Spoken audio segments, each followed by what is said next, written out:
तो दोस्तों आज हमारा केपी एस्ट्रोलॉजी का वेबिनार है। कल से ये बैच हम शुरू कर रहे हैं। क्लासेस कल से शुरू कर रहे हैं। तो सबसे पहले अपने अपने गुरुदेव का ध्यान कर लीजिए। गुरुर् ब्रह्मा गुरुर् विष्णु गुरुर्देवो महेश्वरा गुरु साक्षात परब्रह्म तस्मै श्री गुरु। उसके बाद गणपति जी का आशीर्वाद लेते हुए वक्रतुंड महाकाय सूर्यकोटि समप्रभ निर्विघ्न कुरु मे देव सर्व कार्येषु सर्वदा। तो गुरु और गणेश जी है ना, जिसने इनको साध लिया, जिसने भी इनको मना लिया, ज्ञान अपने आप मिल जाएगा, अपने आप जागृत हो जाएगा। तो Kuber astro solution private limited हमारी ऑर्गेनाइजेशन है जो कि एस्ट्रोलॉजिकल सर्विसेज में हम लोग हैं।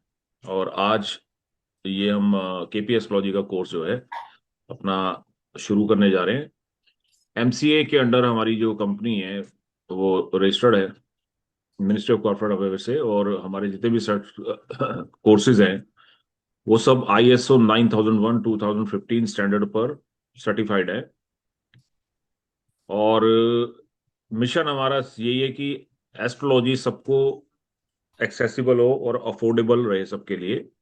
हर एक व्यक्ति जो है एस्ट्रोलॉजी से अपना लाभ जो है प्राप्त कर सके। तो Kuber astro solution private limited जो हमारी ऑर्गेनाइजेशन है ये बेसिकली एजुकेशन में हम लोग डील करते हैं। लाइक ऑनलाइन क्लासेस है, वर्कशॉप्स करते हैं, सेमिनार्स करते हैं, Vedic astrology, KP astrology, Jaimini astrology, Bhrigunandi Nadi, Lal किताब और वास्तुशास्त्र और न्यूमरोलॉजी। अभी हमारी यही सर्विसेज जो है एजुकेशन में हम लोग प्रोवाइड कर रहे हैं। दूसरा, हम लोग ऑनलाइन कंसल्टेंसी में भी हैं, जिसके अंतर्गत हमने एक ऐप भी हमारी अभी वर्किंग में है, जैसे 96 astro talk to astrologer app है। वो भी अभी थोड़ी देर के लिए हॉल्ट है लेकिन शुरू हो जाएगी जल्दी। और कुछ हमने यूनिक चीजें बनाई है, जैसे लाइफ कैलकुलेटर है जो कि आपकी लॉन्जिविटी, किसी की भी लॉन्जिविटी को आप 1 सेकंड में जो है कैलकुलेट कर सकते हो। आपका घंटों का काम जो है सेकंड में आ गया है ना। पहले आपको घंटों काम करना पड़ता था मैनुअली। तो उस मैनुअल वर्क को बाईपास करके हमने ये एक सॉफ्टवेयर डिजाइन किया है जो किसी भी चार्ट पर आप लगाकर उसकी लाइफ एक्सपेक्टेंसी जो है, कितना टेन्योर व्यक्ति लेकर आया, वो आप जान सकते हो। और इसके साथ ही हमने एक दूसरा टूल बनाया, दैट इज आयु मिलान। आयु मिलान 36 गुण मिलान से एक स्टेप आगे काम करता है मैट्रिमोनी में, मैरिज मैच मेकिंग में। जहां ट्रेडिशनली आप केवल 36 गुण मिलाकर ही संतुष्ट हो जाते थे, लेकिन आयु मिलान में अब दोनों नेटिव के गुण के साथ साथ आप आयु भी मैच कर सकते हो कि लड़का और लड़की की आयु की कंपेटिबिलिटी है या नहीं है, क्या उनमें बहुत ज्यादा वेरिएशन है, क्या दोनों की गाड़ी लंबी चलेगी। तो ये भी टूल हमने आपको दिया है जो नैनो सेकंड्स में आपको रिजल्ट देता है। आपको केवल वहां पे बहुत पर्टिकुलर डालने हैं, लड़का और लड़की के, और रिपोर्ट आपकी एक क्लिक पर आपको मिल जाती है, जिसके बेसिस पर आप फर्दर जो है इन्वेस्टिगेशन करके और अपने क्लाइंट्स को गाइड कर सकते हैं कि शादी करें या ना करें। ये छोटा सा इंट्रोडक्शन है मेरा। तो वैदिक में, केपी में, जेमिनाई में नाड़ी एस्ट्रोलॉजी, लाल किताब और वास्तु और न्यूमरोलॉजी, ये सब मैं खुद जो है पढ़ाता हूँ इसमें। और जेमोलॉजी भी अभी हमने कल ही कंप्लीट की, हमारी वर्कशॉप 10 दिन की जेमस्टोन्स की। तो यहाँ जो स्टूडेंट्स प्रेजेंट है जिन्होंने अटेंड किया है, उनसे एक बार मैं पूछना चाहूंगा कि आपको वो वर्कशॉप कैसी लगी, जेमस्टोन वाली, जो कल हमने कंप्लीट की है। एनीबडी? सर बहुत ही बढ़िया रही। और ये तो बहुत ज़रूरी था सर, इसके बगैर तो अधूरा है। जैसे सर अगर हम मान लो किसी चीज़ का डायग्नोज कर लेते हैं तो उसको हम दवाई नहीं दे पाएंगे तो इलाज कैसे करेंगे। तो इलाज की तरह काम किया है इसने। और ब्यूटीफुली सर आपने बहुत ही बढ़िया तरीके से इसको बताया सर, बेसिक्स के साथ बिल्कुल क्लियर किया है सर। तो तो अभी अब मेन अब बात लग ये रहा है कि थी। एस्ट्रोलॉजर तो अब बने हैं जाके। अब लग सर रहा है। मेन आज से पहले क्या थे? आज से पहले नहीं थे सर, सीरियसली सर नहीं थे। मेन मेन बात तो ये है, जो आपने स्टोन को समझना कैसे है, कैसे स्टोन को देखना है, कौन सा स्टोन अच्छा है, कौन सा बुरा है, हाँ वो बिल्कुल अमेजिंग बिल्कुल। पार्ट था। वो अमेजिंग पार्ट था सर, और ऐसे कोई डिस्क्राइब नहीं करता। बहुत सारी चीजें अब पहली बार ही पता लगी हैं कि ये चीज ऐसे भी होती है, फर्स्ट टाइम। हाँ, हम पहन तो बहुत टाइम से रहे थे, शायद आपने भी बहुत पहने जेमस्टोन पहन लिए थे, धारण कर लिए थे। है बिल्कुल ना। सर, बिल्कुल बिल्कुल लेकिन सर। आपको पता नहीं कि आपको दिया क्या गया है और क्या पहना हुआ बिल्कुल सर। आपने और सर क्या असर कर रहा मतलब है वो। ये था ना सर कि ऐसे ही 159 के स्टोन डाल लेते थे भी, चलो लगन का स्टोन है डाल दो। तो ये अब समझ में आया कि ऐसे थोड़ी कोई डाल लेगा स्टोन लगन का। ऐसे थोड़ी कि भी उसका सब देखना तो पड़ेगा ही ना, कि भी आप चेक करो बहुत सारी ब्लॉक पे तो बातें हैं वहाँ। सर। तो मतलब जेमस्टोन सारा। की क्लास के बाद तो ऐसे लगा कि बहुत प्राउड फील कर रहे हैं कि आपके स्टूडेंट हैं। और स्पेशली कि जेमस्टोन में कैसे फेक कैसे होते हैं, असली कैसे होते हैं। और आपने जो स्पेशली दिखाए हमें, उसके साथ ही चाहे हमने हाथ में नहीं पकड़े, पर फिर भी जो आपने दिखाया एक एक जेमस्टोन का नकली कैसे होता है, असली कैसे होता है, उसके अंदर इल्यूजन, उसके अंदर सब कुछ, वो सब इतना डिटेल में मुझे नहीं लगता कोई बताता। तो मतलब सर सही में मतलब बहुत अच्छे थे, बहुत बहुत ही बहुत बढ़िया थी वर्कशॉप। चलिए, सर बहुत हर अच्छी क्लास खुशी में की कोई ना बात है। कोई नया बम फोड़ देते हैं सर। बिल्कुल सर। अल्टीमेट। बम बिल्कुल फोड़ देते आउट ऑफ द बिल्कुल बॉक्स। सर। हाइड्रोजन। बिल्कुल सर। बिल्कुल सर। एक केपी का सर हमने किया है, केपी पहले की है सर। केपी के अंदर भी सर जो आपने एस्ट्रो वास्तु बताया है, और वो मतलब वो बहुत जरूरी है। और बीटीआर के लिए तो केपी बहुत जरूरी है। तो आप विदाउट। रिपीट कर रहे हो ना, ये है ना सेकंड टाइम आप। बिल्कुल सर, हाँ सर, मैं तो आऊंगा ही सर, मैंने तो आना ही है। तो सेकंड टाइम के लिए आपसे कुछ चार्ज किया हमने, फीस लिए? नहीं सर, नहीं, बिल्कुल नहीं। ये भी बता दो। सर अब तो ये फैमिली फैमिली जैसे है सर, ऐसा लगा ही नहीं कि भाई हम किसी ऐसी जगह बैठे हैं। और कोई चार्ज नहीं किया, बल्कि आपने PMV3 में भी डाला है हमारे को, ऐसी कोई बात नहीं है sir. Really thanks to you sir.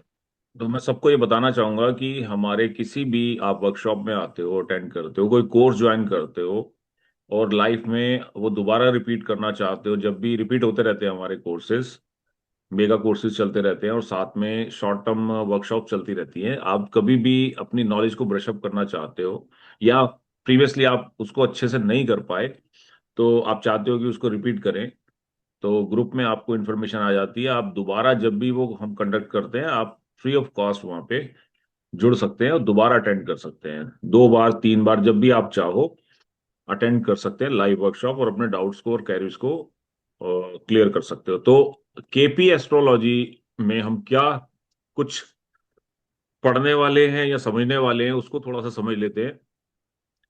एक तो सबसे इंपॉर्टेंट है कि केपी अनामशा सिस्टम क्या है, उसको हम समझेंगे। अनामशा को समझेंगे पहले, तो सबसे पहले जोडियक से शुरू करेंगे, जोडियक को समझेंगे। क्योंकि हो सकता है कि कुछ स्टूडेंट्स यहाँ पे नए हो जिनको अभी बेसिक, बहुत बेसिक लेवल पे हैं, तो उनको हम लोग पहले जोडियक से शुरू करके और नारायणा सिस्टम, सियाना सिस्टम, है ना, और प्लेसिडस सिस्टम, उसको समझेंगे। क्योंकि केपी की जो बैकबोन है वो unequal distribution, unequal housing group, जो प्लेसिडस सिस्टम है वो है। तो उसके लिए उसका अनामशा भी अलग से हम लोग समझेंगे कि अनामशा होता क्या है और ये केपी का कैसे डिफरेंट है। और प्लैनेट्स का कंसिडरेशन करेंगे कि यहाँ जैसे वैदिक में हम लोग प्लैनेट्स के नैसर्गिक कारक तत्व के बेसिस पर भी रिजल्ट्स को देखते हैं, तो क्या केपी में उसको कितना हम लोग कंसिडर करेंगे या कितना करना चाहिए या कितनी इंपॉर्टेंस है उसकी केपी में। और कस्प कंसिडरेशन, जिसमें कि अनइक्वल हाउसिंग डिवीजन को समझेंगे हम कैसे होते हैं और कस्प किसको बोलते हैं और कस्प क्यों इंपॉर्टेंट होता है केपी में। और नक्षत्र सब डिवीजन जो है, नक्षत्रों के जो सब डिवीजन केपी में किए हैं कृष्ण मूर्ति जी ने, जो एक यूनिक इन्होंने कंसेप्ट अपनी अंडरस्टैंडिंग से और अपनी लाइफ लॉन्ग स्टडी से जो हमें दिया है अपने एक्सपीरियंस के बेस पे, उसको हम समझेंगे। सबसे इम्पोर्टेंट सबलॉट थ्योरी है इसमें, जो कृष्ण मूर्ति जी ने हमें उपलब्धि इनकी रही है कृष्ण मूर्ति जी की, दैट इज सबलॉट थ्योरी। तो वही सबलॉट कैसे बनता है हाउस का, कस्प का और किसी भी प्लेनेट का, तो उसका क्या इंपॉर्टेंस होता है। और इसमें राशि चार्ट और भावचली चार्ट, जो कि वैदिक का कंसेप्ट है, इसको बहुत अच्छे से कृष्ण मूर्ति जी ने इलेबोरेट किया है, उसको समझाया है कि कैसे आपको कंफ्यूज नहीं होना है। उस कंसेप्ट को क्लियर किया है। रूलिंग प्लैनेट्स क्या होते हैं और उसकी इंपॉर्टेंस क्या है। देखिए, सब कुछ वैदिक से ही है, वैदिक के ही सारे ये सूत्र हैं या रूल्स हैं, टर्मिनोलॉजीज हैं। लेकिन कृष्ण मूर्ति जी ने जो अपने पूरे जीवन काल में चीजों को प्रैक्टिस करके जिस रूप में उनको समझ में आया, इफेक्टिव रूप में उन्होंने हमें इस शास्त्र के जरिए अपनी जो 6 इन्होंने बुक्स निकाली हैं उसमें हमें दी हैं। और 4 स्टेप थ्योरी और इसके आगे फिर 6 स्टेप थ्योरी क्या होती है, प्लेनेट किस तरीके से कितने स्टेप पे जो है काम करता है, वो भी बहुत इंपॉर्टेंट है इसमें। और सबसे इंपॉर्टेंट इसकी जो दो मुझे बहुत अच्छी चीजें लगती हैं वो है birth time rectification. Easiest way of birth time rectification, किसी का समय शुद्धिकरण करना केपी से बहुत जल्दी आप कर सकते हो।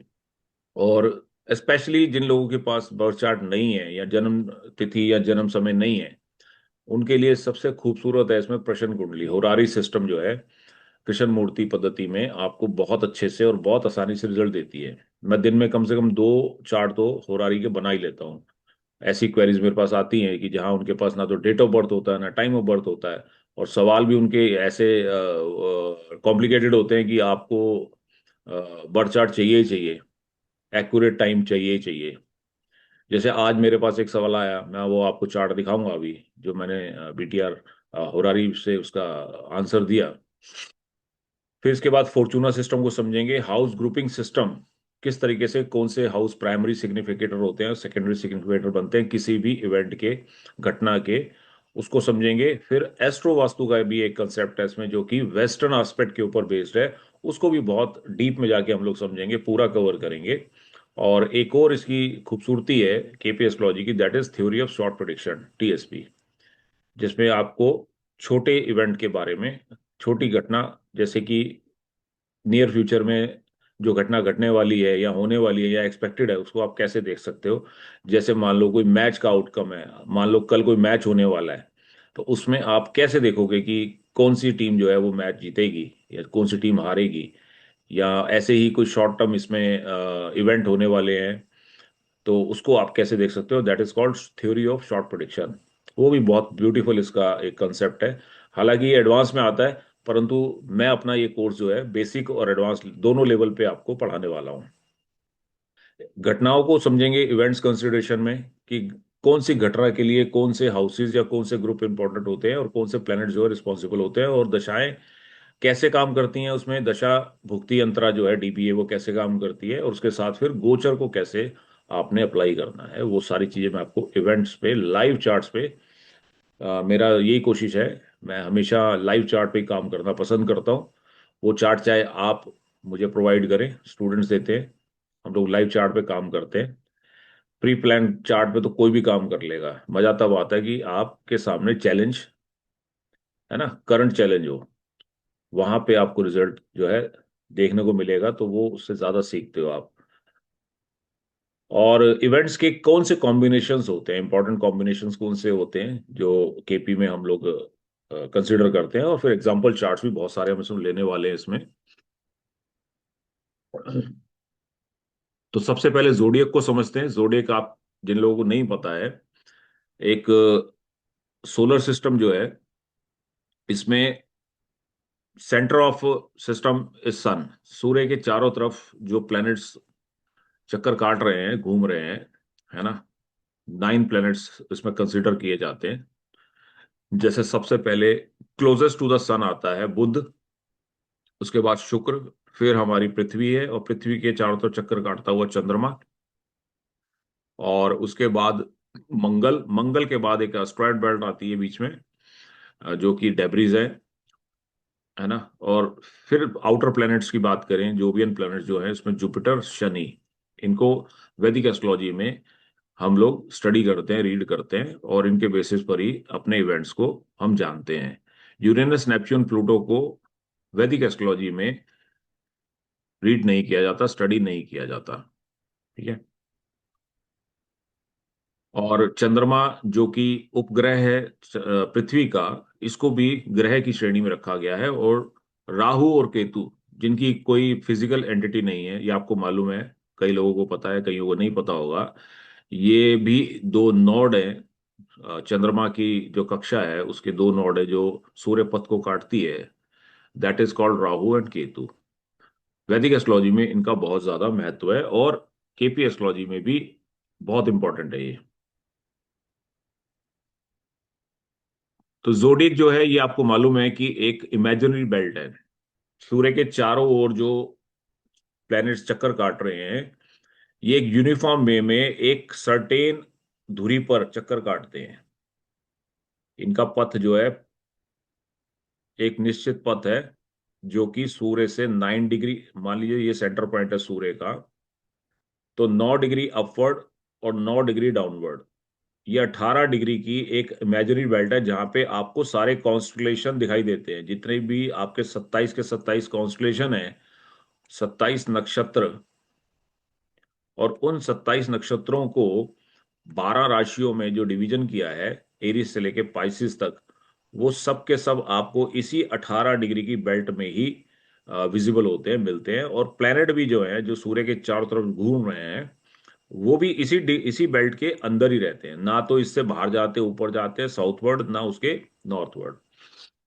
तो ये एक इमेजिनरी बेल्ट है जिसमें हमारे सारे प्लैनेट्स जो हैं, कोई एक अदृश्य पावर है जिसके कारण वो सूर्य से जुड़े हुए हैं, आपस में जुड़े हुए हैं, और एक नैनो इंच भी जो है इधर से उधर नहीं जाते हैं। चूंकि सूर्य जो है वो सौर मंडल में, सोलर सिस्टम में सेंटर ऑफ एंटिटी है सन। सब प्लेनेट सूर्य के चारों तरफ चक्कर काट रहे हैं। जैसे ये मरकरी का पथ है, ये शुक्र का है, ये अर्थ का है, ये मंगल का है, इसी तरीके से बृहस्पति का है, शनि का है। सभी चक्कर काट रहे हैं सूर्य का, सेंटर पॉइंट सूर्य है। लेकिन चूंकि चूंकि हम पृथ्वी पर बैठे हैं, प्लेनेट अर्थ पर हैं, और हमारी सारी कैलकुलेशन जो होती हैं, ज्योतिष में गणनाएं की जाती हैं, वो पृथ्वी को सेंटर मान के, और हम सूर्य को भी ये मानते हैं कि पृथ्वी सूर्य के चक्कर नहीं काट रही है, बल्कि सूर्य जो है वो भी पृथ्वी के चक्कर काट रहा है ना। तो सेंटर पॉइंट हमारा कौन सा है? अर्थ। तो हमारी कैलकुलेशन इसी पर बेस्ड होती है। 360 डिग्री का जो जोडिएक है, जो सर्कल मोशन में है, दिखता है हमारे को, लेकिन सर्कल में होता नहीं है। इनको अपनी सुविधा के लिए हमने 12 हिस्सों में बांटा है, जिनको राशियों का नाम दिया है। जैसे पहली एरीज, दूसरी टॉरस, तीसरी जेमिनाई, चौथी cancer, Leo, Virgo, Libra, Scorpio, Sagittarius, Capricorn, Aquarius and Pisces. इन्हीं 360 डिग्री को हमने जब 12 डिवीजन किए राशियों के, तो हमें एक डिवीजन मिला 30 डिग्रीज का। तो हर एक राशि को 30 डिग्रीज का स्पैन मिला है। और इस 30 डिग्री में जो नक्षत्र है, 27 नक्षत्र, 360 को जब आप 27 से डिवाइड करते हो, नक्षत्रों में डिवाइड करते हो, तो आपको एक नक्षत्र की जो ड्यूरेशन है, लेंथ है, वो कितनी होती है? राशि की लेंथ है 30 डिग्री। और नक्षत्र की लेंथ कितनी होती है जोडिएक में, संजय जी?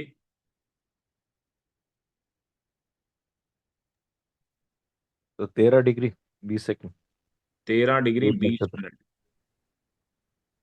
ठीक है, 13 डिग्री 20 मिनट का। अब ये राशि जो है, ये 30 डिग्री की है।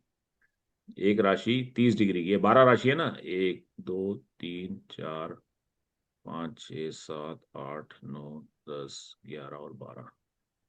तो 12 राशियां, 30 30 डिग्री की राशि है। ये 0 डिग्री यहाँ 30 डिग्री में समाप्त हो जाती है।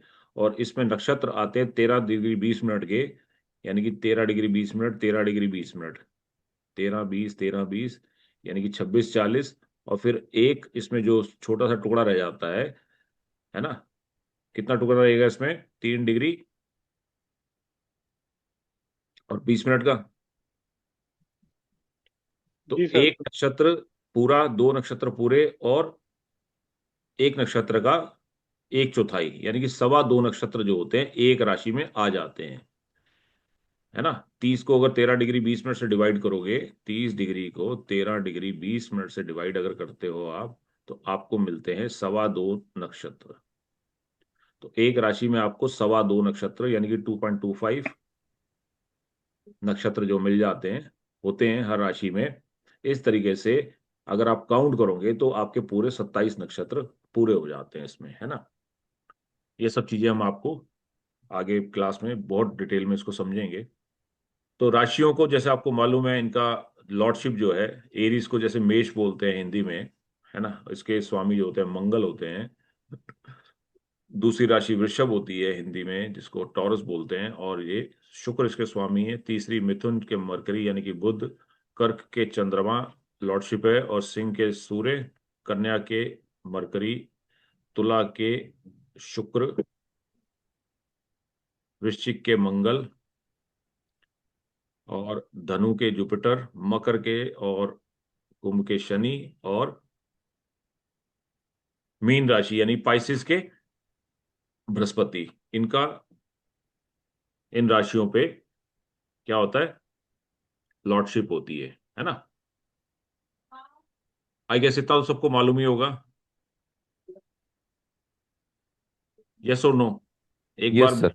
Yes sir. एक बार जिनको नहीं मालूम है यहाँ तक, वो एक बार मुझे बता दें तो मैं थोड़ा और इलेबोरेट कर देता हूँ उसको। और अगर सबको पता है तो आप एक बार यस कर दीजिए। चलिए, तो आई कंसिडर कि आप सबको मालूम है, यहाँ तक आपको ज्ञान है ना। तो अब आगे बढ़ते हैं, वाई केपी। अब केपी क्यों पढ़े हम? और बहुत सारी विद्याएं हैं पढ़ने के लिए, है ना। जैसे कि वैदिक है, जैसे कि नाड़ी है, भृगुनंदी नाड़ी है, लाल किताब है, और इसके साथ साथ जेमिनाई एस्ट्रोलॉजी भी है। ये सभी तो हैं। Y KP? केपी में ऐसा क्या खास है, तो उसको समझते हैं सबसे पहले। क्योंकि हर एक इवेंट, हर एक चीज के पीछे, हर एक एक्शन के पीछे एक रीजन होता है, एक रिएक्शन होता है। अगर हम लोग केपी की तरफ अट्रैक्ट हो रहे हैं तो उसके अंदर कुछ ना कुछ तो खूबी होगी, कुछ ना कुछ तो खासियत होगी। तो पहले उस खासियत को समझ लेते हैं। KP astrology famous for is high accuracy in event timing. तो सबसे पहला जो ये फेमस है, वो अपने इवेंट के टाइमिंग को क्रैक करने में इसकी एक्यूरेसी सबसे ज्यादा है। आपने किसी भी घटना की टाइमिंग निकालनी है, केपी से बढ़िया और जल्दी आपको कोई नहीं दे सकता। जल्दी प्रिडिक्शन करना है और एक्यूरेट प्रिडिक्शन करना है, तो कृष्ण मूर्ति पद्धति आपको बहुत हद तक हेल्पफुल होती है। जैसे कि शादी हो गया, किसी का प्रोफेशन हो गया, किसी का चाइल्ड बर्थ है, या प्रॉपर्टी लेनी है, या लिटिगेशन है, कोई केस चल रहा है, या कोई जेल चला गया है, जमानत कब होगी, है ना, या कोई घटना ऐसी कोई घटना जिसका कि अब वैदिक में आपको बहुत समय लगता है निकालने में, बहुत कॉम्प्लिकेटेड है। और नाड़ी से भी आपको बहुत सारी चीजें आसानी से मिल जाती हैं, लेकिन सब चीजें नहीं मिलती हैं। ऐसे ही लाल किताब में भी आपको टाइमिंग ऑफ इवेंट में थोड़ी दिक्कत आती है ना। जेमिनाई तो थोड़ा सा अलग ही साइंस है। तो कृष्ण मूर्ति जी ने जो हमें ये सिस्टम दिया है, वो हाईली एक्यूरेट है और इजी है किसी भी इवेंट को जानने के लिए। इसको सिर्फ समझने की आवश्यकता है थोड़ी सी। और इसमें दूसरा जो सबसे खूबसूरत कंसेप्ट है, हम जैसे प्लेनेट के नैसर्गिक कारक तत्वों की बात करते हैं। कोई प्लेनेट जो है नेचुरली बेनिफिक है, कोई मेलेफिक है, तो हमें वैदिक में समझने में बहुत साल लग जाते हैं कि ये प्लेनेट अगर मेलेफिक है तो कैसा रिजल्ट देगा, बेनिफिक है तो कैसा, क्या कुंडली में क्या करेगा। और हर कुंडली में तत्कालिक बेनिफिक और मेलेफिक बदल जाते हैं लगन के अकॉर्डिंग। लेकिन कृष्ण मूर्ति पद्धति में ऐसा नहीं है। बड़ा सिंपल सा फंडा है कि अगर कोई ग्रह, चाहे वो मेलेफिक है या बेनिफिक है, अगर उसे किसी हाउस की जिम्मेदारी मिली है रिजल्ट देने की, तो उसका अपना कैसा भी गुण हो, रिजल्ट की जिम्मेदारी उसी की है। तो functional result based on the house signification, natural signification नहीं है प्लैनेट के, वो अलग कंसेप्ट है। लेकिन रिजल्ट जो देगा आपको, इवेंट जो देगा, मान लो जिस भी भाव से संबंधित आपका सवाल है, मान लो चाइल्ड बर्थ की प्रॉब्लम है। चाइल्ड बर्थ आप कहां से देखते हो? फिफ्थ हाउस से। फिफ्थ हाउस के रिजल्ट देने की जिम्मेदारी किसकी है? अब वो शनि हो, मंगल हो, सूर्य हो, कोई ग्रह हो, यानी कि उसकी हाउस के सिग्निफिकेटर कौन है, कौन सा सिग्निफिकेटर है, उस हाउस की रिस्पॉन्सिबिलिटी किसके पास है, पंचम भाव के रिजल्ट देने की जिम्मेदारी किसके पास है, और क्या वो आपको प्रॉमिस दे रहा है या नहीं दे रहा है। क्या वो घटना घटेगी, क्या आपकी कुंडली में आप लेकर आए हो क्या? यस और नो। दो चीजों में बात होती है यहाँ पे, घटना घटेगी या नहीं घटेगी। घटेगी तो कब घटेगी? तो पहले है प्रॉमिस, किसी भी घटना का प्रॉमिस चेक करना, उसके बाद यस और नो, स्ट्रेट अवे आंसर। उसके बाद उस घटना का, इवेंट का टाइमिंग कब घटेगी। इसमें आपको डीबीए और गोचर ट्रांजिट, ये दोनों हेल्प करते हैं। बहुत सिंप्लीफाइड है। थोड़ा सा दिक्कत आ सकती है कुछ स्टूडेंट्स को जो जिन्होंने ज्यादा मतलब वैदिक पढ़ा है, लेकिन आई एम श्योर कि वैदिक इससे बिल्कुल अलग नहीं है, जुदा नहीं है। जिन्होंने वैदिक पढ़ी हुई है उनको तो और ज्यादा मजा आएगा इसको क्रैक करने में, क्योंकि उनके फंडामेंटल बहुत क्लियर होंगे। जिन लोगों ने वैदिक बिल्कुल नहीं पढ़ी है उनको थोड़ी सी प्रॉब्लम आ सकती है, बट डोंट वरी, हमारे पास बहुत टाइम है ना। हम हर एक कंसेप्ट को अंडरस्टैंड करके ही आगे बढ़ते हैं। और सबसे इंपॉर्टेंट बात है कि केपी में ना नक्षत्रों को ज्यादा इंपॉर्टेंस दी जाती है। ग्रह, कोई भी प्लेनेट है, 9 प्लैनेट्स, सूर्य से लेके और केतु तक 9 प्लैनेट्स हैं। ये प्लैनेट अपने जिस भी नक्षत्र में होते हैं, नक्षत्र से इंस्पायर्ड होते हैं। नक्षत्र ही इसका बेस होता है किसी भी इवेंट को घटित कराने का, घटना कोई भी हो। लॉटरी लगनी है, एक्सीडेंट होना है, रोग होना है, कुछ भी होना है जीवन में, है ना। तो इसलिए इसको स्टेलर एस्ट्रोलॉजी भी बोलते हैं। स्टेलर, नक्षत्र बेस्ड एस्ट्रोलॉजी। तो नक्षत्रों का भी इसमें आपको भरपूर जो है ज्ञान मिलेगा, पूरी नॉलेज मिलेगी इन डेप्थ। और नक्षत्रों के भी जो सब डिवीजन सिस्टम है वो भी इसमें डिफरेंट है, वैदिक से बहुत डिफरेंट है। और किस तरीके से प्लेनेट किस नक्षत्र से गुजर के क्या रिजल्ट प्रोड्यूस करने वाला है, ये आप बड़े आसानी से जान सकते हो उसके नंबर सिस्टम के ऊपर। और यहाँ पर आपको साइन लॉर्ड और स्टार लॉर्ड, यहाँ पे स्टार लॉर्ड को ज्यादा इंपॉर्टेंस दी गई है, राशि स्वामी को इतनी इंपॉर्टेंस नहीं मिली है। राशि केवल उस घटना की जो इंटेंसिटी है या उसका जो टेस्ट होगा वो कैसा होगा, वहां आपको साइन लॉर्ड केवल इतना बताता है। लेकिन वो घटना होगी या नहीं होगी ये स्टार लॉर्ड ही बताता है। तो स्टार लॉर्ड को समझना, इसमें ज्यादा इंपॉर्टेंस दी गई है केपी एस्ट्रोलॉजी में। तो स्टार लॉर्ड मतलब नक्षत्र स्वामी, नक्षत्र को समझ। The introduction of the sublord theory as a unique contribution of KP astrology allowing precise yes और नो जजमेंट। तो ये इसकी खूबसूरती है, घटना होगी या नहीं होगी ये आपको यस और नो में पता लग जाता है। लिमिटेड इसके सूत्र हैं, वैदिक की तरह इतने कॉम्प्लिकेटेड नहीं है कि जहां पे आपको भाव देखना है, भावेश देखना है, कारक देखना है, फिर डिविजनल चार्ट देखना है, कोई मतलब ही नहीं है। इतना आपको देखना ही नहीं है। सिर्फ वो प्लेनेट कहाँ, उसका सब लॉर्ड कौन है, नक्षत्र लॉर्ड कौन है, और क्या नंबर दे रहा है, उस नंबरों से ही आप आइडेंटिफाई कर लोगे कि घटना घटेगी, इवेंट होगा जीवन में, शादी होगी या नहीं होगी, होगी तो कैसी होगी और कब होगी। बहुत सिंप्लीफाइड है। तो प्रिडिक्शन इसमें होती है signification of the houses, cusp significator निकलते हैं इसमें। और प्लेनेटरी स्ट्रेंथ को इसमें ज्यादा इंपॉर्टेंस नहीं दी जाती, जैसे कि वैदिक में कोई प्लेनेट अस्त हो गया, कोई प्लेनेट वक्री हो गया, है ना, कोई प्लेनेट अतिचारी हो गया, कोई। तो इस तरीके से इसमें कोई भी कंसेप्ट नहीं है, इतना सिंप्लीफाइड है ये। और इसके जो रिजल्ट प्रोड्यूस होते हैं वो इसकी डीबीए में, यानी कि दशा भुक्ति अंतरा, जिसको कि आप वैदिक एस्ट्रोलॉजी में महादशा, अंतरदशा और प्रतंत्र दशा के नाम से जानते हो, इसमें डीबीए के नाम से रेफरेंस दिया गया है इसको, दशा भुक्ति अंतरा। भुक्ति मीन्स अंतरदशा और अंतरा मीन्स प्रतंत्र दशा। तो डीबीए आपको बताएगी कि वो घटना कब होगी लॉजिकली, और उसका टाइम बाउंड प्रेडिक्शन किस समय घटना घटेगी।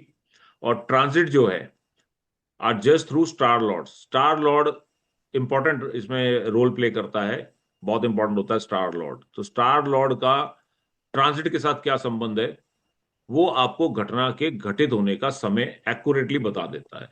तो ट्रांजिट में इसमें हम लगाते हैं। और इसके साथ ही एक और ब्यूटीफुल कंसेप्ट है जो है रूलिंग प्लेनेट वाला। ये वैदिक से अलग नहीं है। जिन्होंने वैदिक डेप्थ में पढ़ी है, प्रश्न कुंडली जो बनाते हैं वैदिक से, वो ये सब कंसिडर करते हैं, वैदिक में भी करते हैं। लेकिन कृष्ण मूर्ति जी ने इस कंसेप्ट को, रूलिंग प्लेनेट को कहाँ कहाँ और यूज किया जा सकता है, वो बहुत अच्छे से इलेबोरेट किया है। जैसे कि इवेंट कंफर्मेशन में, बीटीआर में, बीटीआर करने में, है ना, और बहुत प्रैक्टिकल वे में रूलिंग प्लैनेट्स को यूज किया है, जो शायद हमें वैदिक में इतना एक्सटेंसिवली नहीं बताया गया यूज करना। तो यही इसकी उपलब्धि है केपी एस्ट्रोलॉजी की, कृष्ण मूर्ति जी की, कि उन्होंने सारा जीवन अपना वैदिक एस्ट्रोलॉजी को पढ़ा, प्रैक्टिस किया, और एक्सपर्टीज करने के बाद जब उनको जीवन में कुछ घटनाएं घटी, एक घटना घटी जिन्होंने उनका एकदम से दिमाग जो है हिला दिया, है ना, और फिर सोचने पे मजबूर हो गए, उसके भाई जिक्र करेंगे आगे। वो कौन सी घटना थी कि जिसने हमें कृष्ण मूर्ति पद्धति जो है दे दी, या कृष्ण मूर्ति जी को क्या चीजों का आभास हुआ और कैसे हुआ, जिससे कि उन्होंने एक नया सिस्टम ही हमें, अपनी पीएचडी जो है ना, सारी जीवन का पीएचडी केपी एस्ट्रोलॉजी के रूप में हमारे को, रूलिंग प्लैनेट्स और ये सबलॉट थ्योरी जो है वो दी थी। कैसे इसका उद्गम कैसे हुआ उसको भी समझेंगे। तो केपी एस्ट्रोलॉजी जो है ना, आपका गैस वर्क को कम करता है।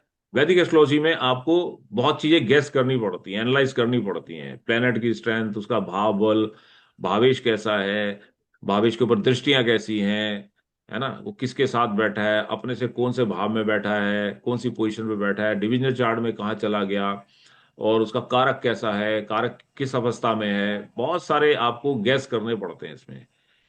जबकि केपी इतना सिंप्लीफाइड है कि इसमें आपको कोई गैस वर्क करने की जरूरत ही नहीं है। साइंटिफिक अप्रोच है इसमें, जो इसमें रूल्स हैं वो साइंटिफिक अप्रोच से बनाए गए हैं, है ना, ये इसकी एक खूबसूरती है।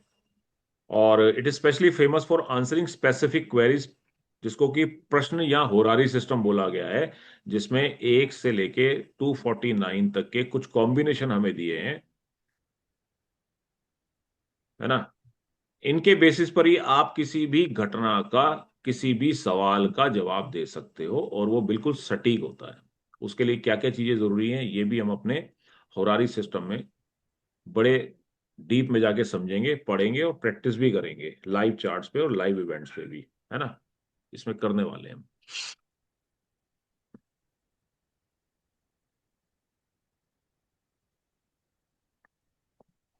तो इसके जो प्रिंसिपल हैं इस एस्ट्रोलॉजी के, वो बेसिकली नक्षत्रों से इंस्पायर्ड हैं। नक्षत्रों को ज्यादा इन्होंने महत्व दिया है ग्रहों से ज्यादा। कोई भी ग्रह जो है, कोई भी प्लेनेट सबसे पहले अपने नक्षत्र लॉर्ड का रिजल्ट देता है। ये हमने वैदिक में भी समझा था, जो मेरे वैदिक के स्टूडेंट हैं। तो प्लेनेट जब भी एक्टिवेट होता है ना, वो किसके नक्षत्र में है, अपने स्टार लॉर्ड के, जिसको नक्षत्र लॉर्ड कह लो या स्टार लॉर्ड कह लो, स्टार लॉर्ड, है ना, अपने स्टार लॉर्ड के रिजल्ट सबसे पहले देता है, प्रोड्यूस करता है। और कहाँ किस हाउस के रिजल्ट देगा, जिस हाउसेस का वो सिग्निफिकेटर बनता है, किन किन हाउसेस को सिग्निफाई कर रहा है, यानी कि किन किन हाउसेस से वो संबंध बना रहा है। शुद्ध हिंदी में बात करें, सिग्निफिकेटर मतलब है कि प्लेनेट जो है, प्लेनेट का संबंध किन किन हाउसेस से है, उन हाउसेस का अपने स्टार लॉर्ड के गाइडेंस में वो रिजल्ट देगा। अब स्टार लॉर्ड अगर कोई घटना घटवाना चाह रहा है, ओके कर रहा है, तो वो देगा रिजल्ट, यस है, नहीं दे रहा तो नो है, simply. Give results of the house signified by the star Lord it occupies, not merely by sine placement. तो किसी राशि में बैठा है उससे कोई उसका मतलब नहीं है, घटना होगी या नहीं होगी वो साइन नहीं बताएगा, उसका उसका स्टार लॉर्ड बताएगा। फॉर एग्जाम्पल, अगर if Venus is in the star of Saturn, मान लो शुक्र जो है शनि के नक्षत्र में बैठा है। शनि के 3 नक्षत्र होते हैं, आप सबको मालूम है ना। मान लीजिए ये शनि के नक्षत्र में बैठा है, and Venus will primarily deliver Saturn house result during इस दशा भुक्ति। जब भी शुक्र जो है एक्टिवेट होगा दशा भुक्ति में, तो सबसे पहले वो शनि जहां जहां का लॉर्ड है कुंडली में, शनि के जो हाउसेज हैं, प्रोमिनेंटली उसके रिजल्ट देगा आपको, अपने भी देगा। लेकिन स्ट्रॉन्ग सिग्निफिकेटर कहाँ का हो जाएगा वो, अपने स्टार लॉर्ड के हाउसेस का, जहां का शनि लॉर्ड है, ठीक है। तो इस तरीके से प्लेनेट जो है डायरेक्ट रिजल्ट ना देके इनडायरेक्टली रिजल्ट भी प्रोड्यूस करते हैं। एक प्लेनेट के रिजल्ट दूसरा प्लेनेट दे रहा होता है, वो एक्टिवेट होता है तो आपको दूसरे भाव के रिजल्ट मिल रहे होते हैं। ये कृष्णमूर्ति पद्धति में आपको बहुत आसानी से आप इसको क्रैक कर लेते हो। वैदिक में आपको सालों साल लग जाते हैं प्रैक्टिस करने में और उसको समझने में, है ना, तब जाके आपके वो समझ में आती हैं चीजें। और दूसरा थ्योरी इसकी ये है, खूबसूरती ये है कि planet becomes a strong significator when it is connected to the house through star lord and sub lord. कोई भी ग्रह जो है किसी हाउस का स्ट्रॉन्ग सिग्निफिकेटर तब बनता है या तो टेनेंटेड हो जाए, अनटेनेंटेड हो जाए वो, है ना, और दूसरा स्टार लॉर्ड और सब लॉर्ड लेवल पे वो जुड़ जाता है जब किसी हाउस के साथ, उस हाउस से संबंधित उसकी स्ट्रांगनेस बढ़ जाती है, वेरी स्ट्रांग लेवल का बन जाता है। Even if it weak by sign, भले ही वो उस राशि में नीच का हो या नीचा भिलाषी हो, कुछ भी हो, है ना शालू जी, हमने क्या पढ़ा था वैदिक में कि प्लेनेट की डिग्निटी जो होती है वो उसकी नीच राशि के आसपास की राशियों में वो नीच के प्रभाव देता है, और उच्च की राशि में वो उच्च के प्रभाव देता है ना। आगे जी पीछे सर। जो दो राशियां होती हैं, ऐसा पढ़ा था ना आपने। जी लेकिन सर। इसमें ऐसा कोई दिमाग लगाने की जरूरत ही नहीं है। यहाँ केवल आपने प्लेनेट को उसका साइन लॉर्ड देखना है, स्टार लॉर्ड देखना है और सब लॉर्ड देखना है। साइन को भूल जाओ, साइन केवल टेस्ट बताएगा। तो उसी पे आपको पता लग जाएगा कि घटना ये रिस्पॉन्सिबल है, कराएगा, चाहे नीच का हो, चाहे अस्त हो, चाहे मस्त हो, चाहे पस्त हो, कुछ भी हो। बहुत सिंप्लीफाइड है। जैसे मान लो a debilitated planet in the star of the seventh lord, मान लो कोई नीच का प्लेनेट है और वो सातवें कस्प के लॉर्ड के स्टार में बैठा हुआ है, वो भी शादी करा देगा, शादी देने में सक्षम है वो भी। अगर शादी की घटना आप देख रहे हो सेवंथ हाउस से, हालांकि सेवंथ हाउस बहुत सारी चीजों को सिग्निफाई करता है, इसको भी हम पढ़ेंगे आगे, समझेंगे कि हाउस के सिग्निफिकेटर क्या क्या होते हैं कॉमनली, है ना। और सबलॉर्ड जो है ना वो ही डिसाइड करता है फाइनल आउटकम। आपका सबलॉर्ड थ्योरी क्यों फेमस है? क्योंकि सबलॉर्ड ही डिसाइड करता है कि किसी घर की घटना होगी या नहीं होगी। कस्प का और प्लेनेट का दो सबलॉर्ड होते हैं। अगर आप हाउस से संबंधित घटना देख रहे हो, शादी है, बच्चा है, पैसा है, सुख है, गाड़ी है, बंगला है ना, कोर्ट कचहरी है, कुछ भी है, प्रोफेशन है आपका, लाभ है आपका, खर्चे हैं आपका, भाग्य है, कुछ भी है, कोई भी हाउस से संबंधित आप सवाल देख रहे हो, तो उसका सबलॉर्ड आपको एक सेकंड में जवाब दे देगा कि भाई साहब ये आपको मिलेगा जीवन में या नहीं मिलेगा, यस या नो। तीसरी बात ही नहीं है। फॉर एग्जाम्पल, अगर मान लो कोई व्यक्ति शादी की बात करता है, जी मेरी शादी कब होगी, यहाँ पे आपको शादी का हाउस पता है, सबको, सभी को मालूम होगा कि सातवां हाउस होता है शादी के लिए देखा जाता है ना, प्राइमरी सिग्निफिकेटर होता है सेवंथ हाउस।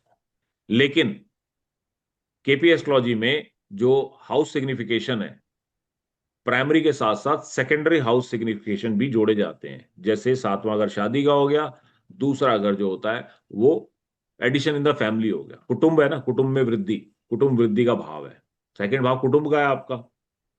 तो अगर शादी करके कोई स्त्री आपके घर आ रही है, मान लो ये बॉय है, कुटुंब वृद्धि हो रही है ना, तो सेकंड हाउस होता है कुटुंब का, तो कुटुंब में एडिशन होता है, यानी सेकंड हाउस भी ओके कर रहा है। और तीसरा भाव जो सबसे इंपॉर्टेंट है वो 11वां भाव, जो है आपकी इच्छा पूर्ति का भाव।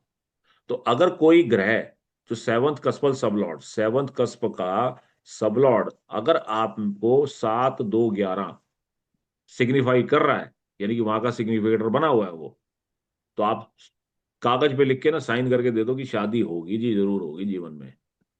अब कब होगी वो दूसरा सवाल है। अभी पहला सवाल क्या था, क्या शादी होगी? तो कितना सिंपल है देखना, सेवंथ कस्प के सबलॉर्ड के नंबर देखोगे आप, उसके सिग्निफिकेशन निकालोगे, और अगर उसमें 2 7 11 आता है तो शादी जरूर होगी।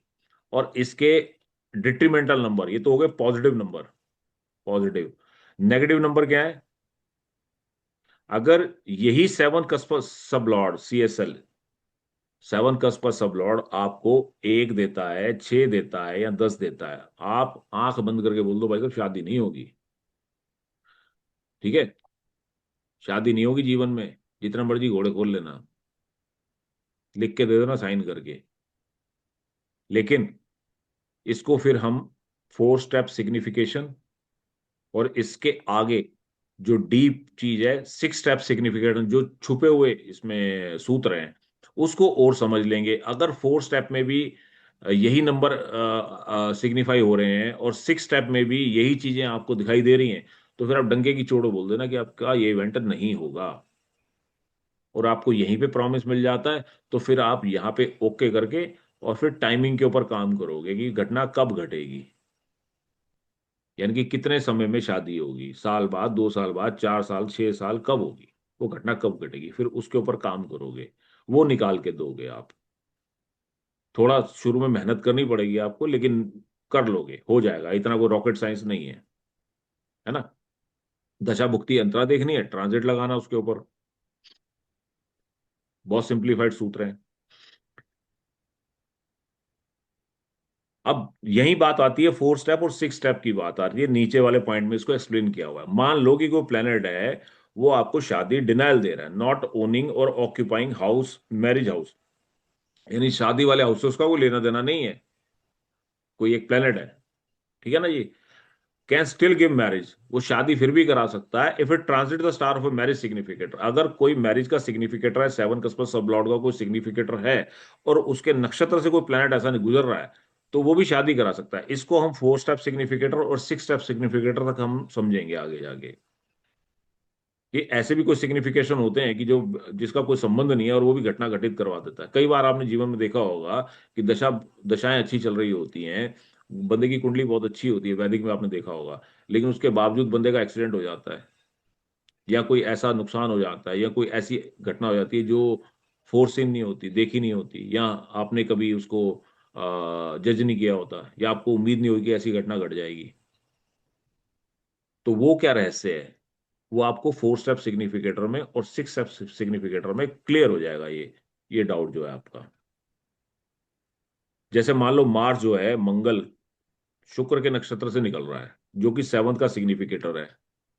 जैसे ही मंगल एक्टिवेट हुआ, उसने शुक्र को एक्टिवेट किया, तो शुक्र सप्तम भाव का स्वामी है, या सप्तम का सिग्निफिकेटर है शादी के हाउस का, तो मंगल की एक्टिवेशन में डीबीए में भी शादी हो जाएगी, क्योंकि वो ट्रिगर कर देगा शुक्र को और शादी करा देगा।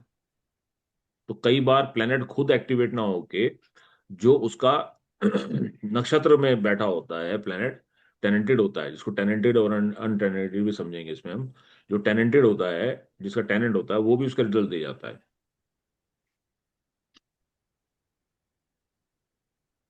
और इसके बाद बारी आती है फिर गोचर की। अब गोचर क्या है? गोचर तो आपको डिलीवरी ऑफ इवेंट है।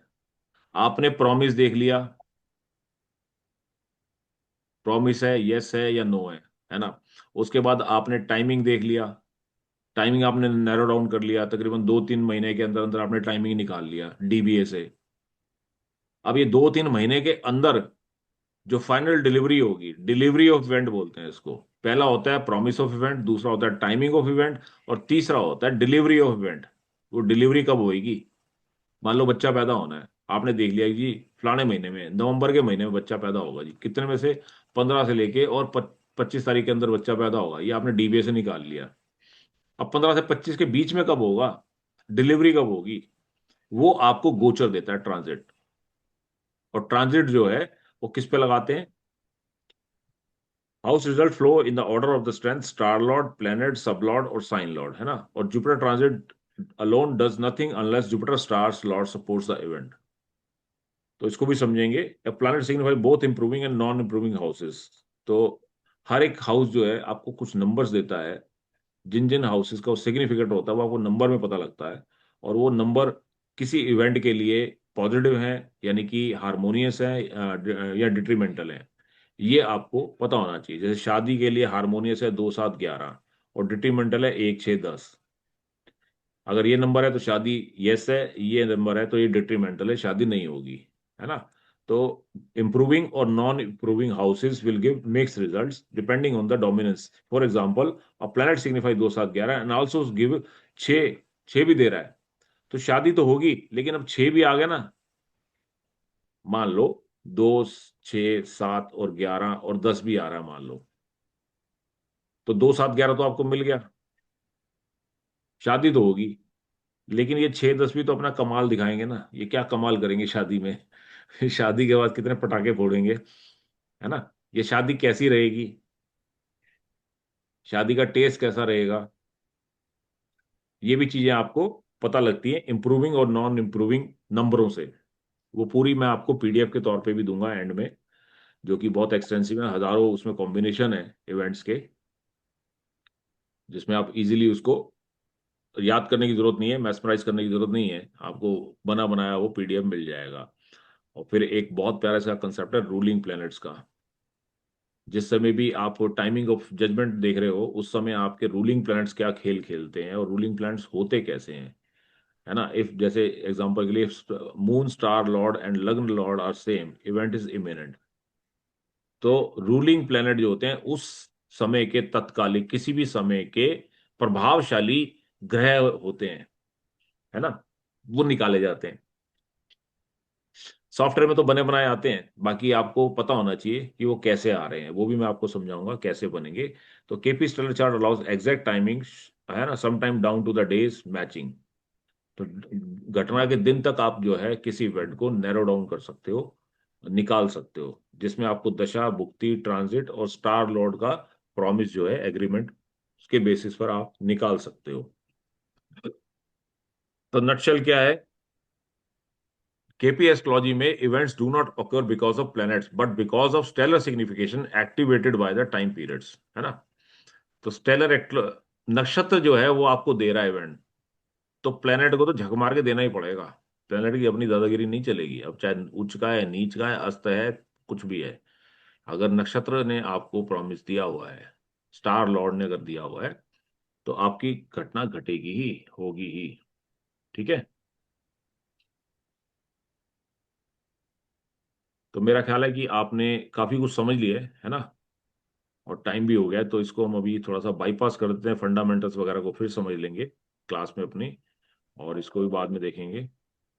इसके साथ साथ फिर हम थोड़ा सा ग्लिम्स लेंगे साइना निरायना सिस्टम का, इक्विनॉक्सिस को समझेंगे, और फिर आपके इसी से कंसेप्ट निकल के आता है अयनांशा का, अयनांशा को समझेंगे क्या होता है ये, जो कि ट्रॉपिकल और साइडेरियल जोडिएक के बेसिस पर अयनांशा निकाला जाता है, और डिफरेंट डिफरेंट अयनांशा को भी इसमें हम समझेंगे, पॉपुलर अयनांशा है।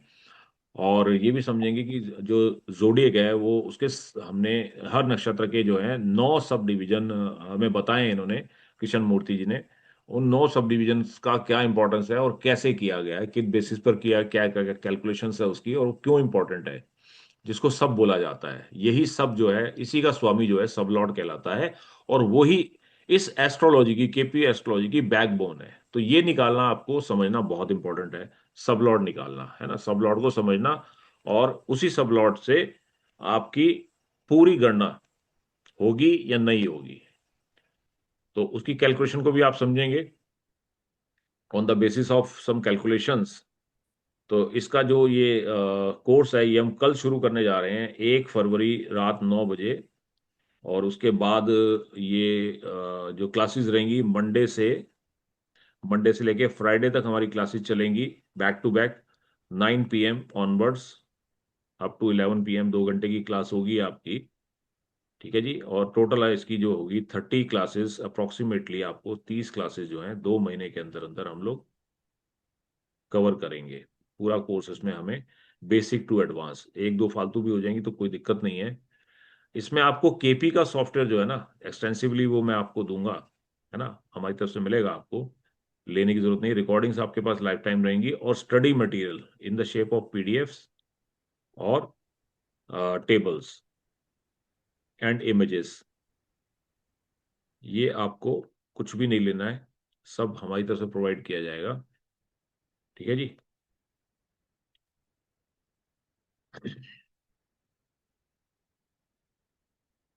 ये सब टॉपिक हम करेंगे, इसमें हिट थ्योरी भी पढ़ेंगे, है ना, बीटीआर करेंगे, और रूलिंग प्लैनेट्स, और आपका ये होरारी सिस्टम, एस्ट्रो वास्तु भी पढ़ेंगे इसमें, क्या होता है ये, और जो सॉफ्टवेयर है वो कैसे यूज करना है, इसको भी आपको मैं समझाऊंगा और यूज करना सिखाऊंगा इसमें।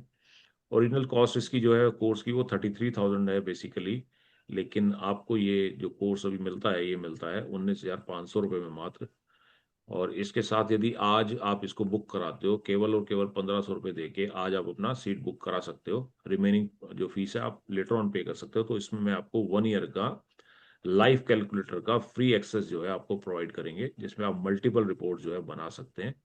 इसका एक्सेस आपको हमारी ऐप जो है 96 astro talk to astrologer Google Play Store पर मिल जाएगी। और वेबसाइट भी है www.96astro.com। यहाँ से भी आप अपने इस लाइव कैलकुलेटर को एक्सेस कर सकते हो, वेबसाइट से भी और ऐप से भी, गूगल ऐप से या वेबसाइट से, दोनों से आप इसको एक्सेस कर सकते हो अपनी रिपोर्ट्स को। अब मैं आपको विंडो खोल रहा हूँ, आप लोग के जो क्वेश्चंस हैं, क्वेरीज हैं। तो स्वानी पटेल पूछ रही हैं कि रेमेडी रेमेडी, रेमेडी बताएंगे इसमें, ये पूछ रहे बिल्कुल बिल्कुल, बीमारी अगर बताएंगे तो रेमेडी भी बताएंगे, वैदिक रेमेडी बताएंगे इसमें आपको। लाल किताब की रेमेडीज भी मैं इसमें कवर कर दूंगा आपको कि क्या कुछ हो सकता है, क्या रेमेडी देनी चाहिए नहीं देनी चाहिए। ये भी हालांकि वैदिक का कंसेप्ट है, बट आपको मैं इसमें वो भी आपको समझा दूंगा कि कब रेमेडी आपको काम करेगी कब नहीं करेगी, और कब आपको रेमेडी देने से बचना चाहिए, जो कि एस्क्लोजर पे भी बैकफायर कर जाती है रेमेडीज। तो हर बार रेमेडी जो है तो छोले भटूरे की तरह नहीं बांटनी चाहिए, चिल्लर की तरह, है ना, सोच समझ के देनी चाहिए। क्योंकि बहुत सारी जो रेमेडीज है ना वो बैकफायर करती हैं, एस्क्लोजर पे भारी हो जाती हैं। तो वो कंसेप्ट भी हम कौन सा रेमेडी इफेक्टिव है, लाल किताब का या वैदिक का? डिपेंड करता है सर, कैसी बीमारी है वैसा इलाज। तुरंत रिजल्ट आता है लाल किताब का? बिल्कुल क्या? तुरंत आता है, वैदिक का भी तुरंत आता है, अच्छा। डिपेंड करता है। क्यों जगजीत जी, आप बताओ, रेमेडी कब काम करती है, कौन सी काम करती है, आप ही बताओ चलो। अब तो आप पढ़ लिख चुके हो। तो वो तो डिटेल में समझाने वाली बात है, कौन सी कब काम करेगी, कितनी काम करेगी, कितनी इफेक्टिव होगी, कितनी जल्दी काम करेगी। समझ में आ गया आपके? हाँ जी। कितना टाइम लगा समझने में? हाँ सर, ठीक है। ये कोई छोटा टॉपिक नहीं है रेमेडी का, हम्म। है ना। प्रॉपर डायग्नोस नहीं होगा ना जब तक पहले डायग्नोस करना सीखो। डायग्नोस अच्छा होगा, ओके। डायग्नोसिस अच्छा होगा, हम्म। तभी आपकी दी हुई दवाई जो है वो लगेगी, वो तुरंत काम करेगी। अच्छा। आपका डायग्नोसिस अच्छा नहीं होगा, जैसे मान लो कई डॉक्टर हैं, वो क्यों हम्म। इंसिस्ट करते हैं कि आप मल्टीपल वो रिपोर्ट्स करा के लाओ, टेस्ट करा के लाओ, ब्लड टेस्ट भी कराओ, हार्ट टेस्ट भी कराओ, ये हम्म। भी कराओ, वो भी कराओ। Because they want to make sure कि यस, रूट कॉज क्या है प्रॉब्लम का, फिर वही आपको लाइन ऑफ ट्रीटमेंट करते हैं, तभी आपको जाके आराम आता है। नहीं तो आप किसी कम पढ़े लिखे अगर डॉक्टर, कम प्रैक्टिस वाले डॉक्टर के पास जाते हो तो वो आपको दूसरी दवाइयां देते रहेंगे, जिससे आपकी प्रॉब्लम सॉल्व नहीं होती।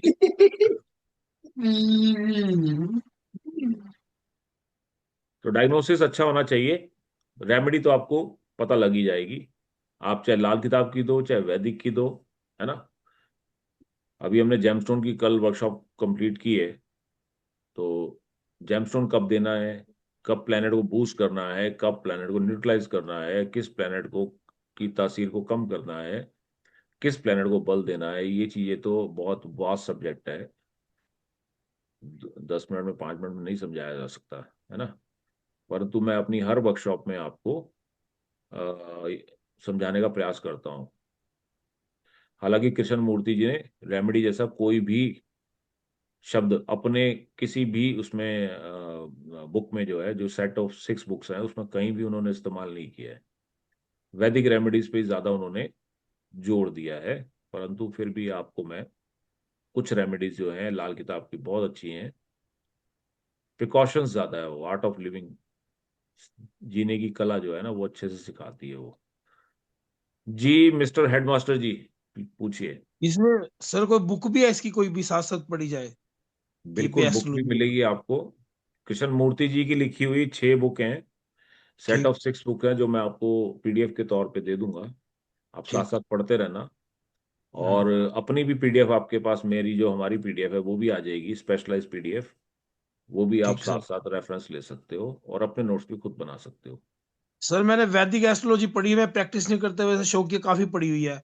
कोई वैसे पूछने आता तो बताए, तो मतलब कोई एज ए प्रोफेशनल काम नहीं कर रहा मैं, क्यों वैसे तो बेसिकली मैं साइंस टीचर हूँ।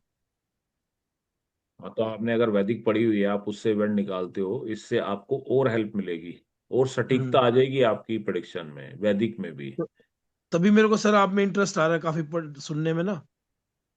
क्योंकि शार्पनेस आ देखो जाएगी मेरी बात सुनो, प्रेडिक्शन में। यदि सबसे बड़ी आप बात। अगर आप केपी की बात करो, कृष्ण मूर्ति जी सारा जीवन जो प्रैक्टिस करते रहे वो किसके पंडित थे? वैदिक वैदिक। एस्ट्रोलॉजी के प्रकांड पंडित थे, सारी जिंदगी वैदिक पढ़ी उन्होंने। ठीक सर। लाल किताब वाले जो हमारे जोशी जी हैं, रूपचंद जोशी जी, है ना, हाँ जी, हाँ जी, हिमाचल से। की जोशी जी, जो पंजाब रीजन में एस्ट्रोलॉजर थे अपने समय के, हाँ जी सर। 1935 30s के एस्ट्रोलॉजर थे। ठीक। क्या वो कोई एलियन साइंस पढ़ के आए थे क्या? पढ़ी उन्होंने भी वैदिक थी, सारा जीवन वैदिक पढ़ते रहे, वैदिक। अब उनको जिस तरीके से वैदिक को उन्होंने अपनी पूरी जिंदगी में डिकोड किया, हम्म। उसको लाल किताब के रूप में लिख के हमें दिया। ऐसे ही कृष्ण मूर्ति जी ने कि जीवन में कुछ घटनाएं घटी, है ना, ठीक। जिसके बेसिस पर उन्होंने हमें वैदिक के अंदर से ही क्रक्स निकाल के। अब महर्षि जैमिनी जी ने क्या दिया हमें? महर्षि जैमिनी जी थे कौन? पराशर जी के शिष्य थे तो उनके। शिष्य थे। शिष्य थे। हाँ जी, हाँ जी सर। महर्षि पराशर जी के तो शिष्य थे। हाँ जी, हाँ तो जी सर। पराशर जी ने उनको क्या सिखाया था? उनको वैदिक ही सिखाई थी ना। लेकिन ठीक सर। उनका अपना जो एक्सपर्टीज थी महर्षि जैमिनी जी की, उनको जो चीजें हाँ जी। जो एक कहते हैं ना, पीएचडी के बाद आप एक नई चीज इन्वेंट करते हो, एक नई चीज खोज के निकालते हो उसके अंदर से, उन्होंने यस सर। जैमिनी के रूप में हमें वो सारे सूत्र और वो सारी चीजें सिखाई, है ना। जैसे चर कारक, हम्म, फिर कारक के साथ साथ उन्होंने चर कारक पे ज्यादा काम किया। हम्म, जैसे आपके आत्मकारक प्लेनेट है, अमात्य कारक प्लेनेट दिए हमें, हाँ इजी जी। दे दिया, इजी फॉर्म दे दिया ठीक प्रिडिक्शन सर। करने के लिए। ऐसे ही हमें कृष्ण मूर्ति जी ने सब लौट दे दिया, भाई इधर उधर झक मत मारो, सीधा सब लौट को पकड़ो। सब लौट क्या कह रहा है? घटना घटेगी या नहीं घटेगी आपको सब लौट बता देगा। वैदिक में तो आप घूमते रहोगे डिविजनल चार्ट्स में भी, जो आपने पढ़ी हुई है, मैंने पढ़ी हुई है, हमें पता है हमें कहाँ से इवेंट को ढूंढना है। लेकिन जिन बेचारों ने नहीं पढ़ी हुई इतने डीप लेवल पे, वो तो भटकते रह जाएंगे ना, या उनको समय वैदिक का तो लगेगा। सर एंड ही नहीं है कोई, वैदिक का तो एंड ही नहीं है कोई। अब आप हेडमास्टर हैं, लाइक आप टीचर हैं केमिस्ट्री के, साइंस के, सॉरी, साइंस हाँ के, जी, बताया ना आपने। हाँ जी, हाँ जी। कितने समय से वैदिक पढ़ रहे हैं आप? मैं वैसे तो शौक किया पढ़, लेकिन अब 6-7 महीने से सीरियसली पढ़ रहा हूँ। वैसे कब से शुरुआत की आपने? वैसे तो 20-25 साल से वो शौक किया पढ़ता रहता था अब गोचर बताओ, पे। 20 साल, चलो 20 साल मान लेते हैं, है ना, चलो 20 भी ज्यादा है। मैं कहता हूँ आप 10 साल भी लगा लो। मैंने ऐसे से मेरे पास स्टूडेंट हैं जो पिछले 10 10 साल से वैदिक पढ़ रहे हैं और प्रिडिक्शन नहीं कर पाते, कॉन्फिडेंटली ये नहीं कह पाते कि जी इसकी शादी, कोई भी सवाल आ गया, भाई होगी या नहीं होगी या कब होगी, टाइमिंग नहीं निकाल पाते। फिर जब वो केपी पढ़ते हैं ना, केपी पे थोड़ी सी मेहनत करते हैं, थोड़ी सी मेहनत, ज्यादा नहीं, तो उनको इवेंट निकालना आ जाता है वही विद मेरे द को सर हेल्प ऑफ। इंटरेस्टिंग, वही मेरे को अच्छी बात लगी भी केपी स्टिक काफी है। केपी की ये ब्यूटी है, या यूं कह लो कि कृष्ण मूर्ति जी ने हमें वो उपहार दिया है कि जो आपको टाइम लगना है 10 साल या 15 साल, वहां ठीक। आप 10 साल बाद पहुंचोगे। वो आप साल भर मेहनत कर लोगे ना, तो वहां पहले पहुंच जाओगे, 1 साल में पहुंच जाओगे। ये ठीक ब्यूटी सर। है। इसलिए मैं रिकमेंड करता हूं हमारा जो पंच महाविद्या कोर्स है, ये मेरे सारे स्टूडेंट हैं पंच महाविद्या के। ठीक सर। पंच महाविद्या में हम लोग सबसे पहले वैदिक पढ़ाते हैं, उसके बाद इन ऑर्डर केपी, अब जैसे अब केपी हमारा आ गया है ना, केपी ठीक सर। पढ़ाएंगे, फिर इसके बाद नाड़ी पढ़ाएंगे, फिर इसके बाद हम लोग जैमिनी पढ़ाएंगे, और लास्ट में हम लोग फिर लाल किताब भी। तो मैं सारी विद्याएं पढ़ाता हूँ अपने स्टूडेंट्स को, ताकि वो ठीक सर। सारी विद्याओं को कंसोलिडेटली कंबाइन करके कोई भी सवाल है उसका जल्दी से आंसर जो है। अब कई चीजों का सवाल आपको जेमिनी बहुत सटीक तौर पे और बहुत जल्दी निकाल के दे देती है, ठीक। और कई कंफ्यूजन आपके केपी दूर कर देती है। जैसे भाव चलित में बहुत सारे लोग फंस जाते हैं वैदिक में आके, कि प्लेनेट है तो यहाँ पे, लेकिन भाव श्रीपति जी बताते हैं नहीं, भाव आरंभ भाव मध्य कंसेप्ट जो है, कृष्ण मूर्ति जी ने उसको बहुत अच्छे से इलेबोरेट किया है। या यूं कह लो कि दूध का दूध और पानी का पानी किया उन्होंने। तो इसलिए मुझे केपी भी बहुत अच्छी लगती है। सर ये तो मैं मानता हूँ कि नक्षत्र का रोल सबसे ज्यादा है एस्ट्रोलॉजी। नक्षत्रों का ही तो है, आपके जो कर्म जो किए हुए हैं, आप जो हाँ जी, कर्म करके आए हो अच्छे या बुरे, वो हाँ जी, कहाँ हाँ पे जी। स्टोर है? वो आत्मा में नक्षत्रों में। अक्कम बाय डिफॉल्ट स्टोर है। बाय डिफॉल्ट नक्षत्रों से ही आपको रिजल्ट मिलते हैं, है ना। सर बीएनएन में एक्यूरेसी आता है केपी के तरह? क्यों क्यों नहीं आता? बीएनएन, बीएनएन भी तो एक साइंस है, लेकिन अच्छा। बीएनएन अलग साइंस है, उसकी अलग खूबसूरती है। मैंने बताया ना, हर विद्या की अपनी अपनी खूबसूरती है, अपनी अपनी हम्म, एडवांटेज है, अपनी अपनी ब्यूटिफिकेशन है, और हम्म, अपनी अपनी ही लिमिटेशन है।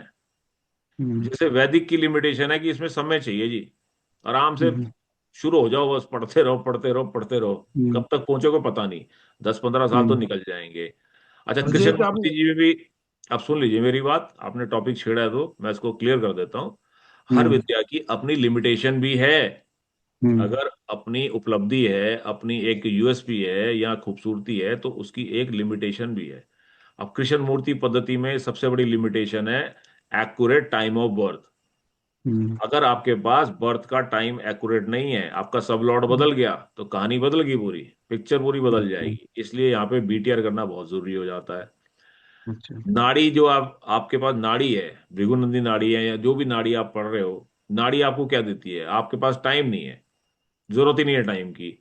सिर्फ हम्म, डेट ऑफ बर्थ से ही आप बहुत सारी प्रिडिक्शन कर सकते हो। डेट ऑफ बर्थ से, आपके पास डेट है, आप प्रिडिक्शन कर दो, बहुत सारी प्रिडिक्शन कर देती है। लेकिन यहां पर भी नाड़ी बहुत सारी चीजों में टाइमिंग ऑफ इवेंट में मार खा जाती है।